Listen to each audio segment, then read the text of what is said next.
มสดชื่นนานมาแดดหรือฝนเจ้ายังเต็มสายตาผู้ที่ชีวิตชีวา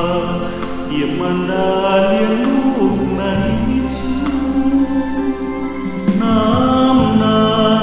เลี้ยงดูชาวเมืองนานมา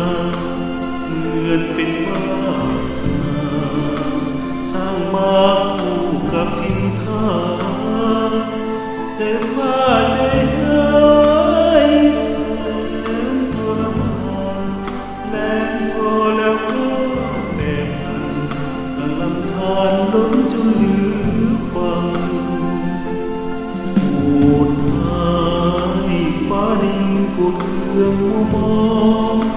ฝนตกหลังเทลงค้างไหลน้องเต็มสาย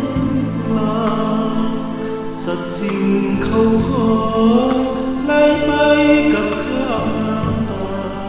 เวรกรรมซ้ำเติมน้ำตา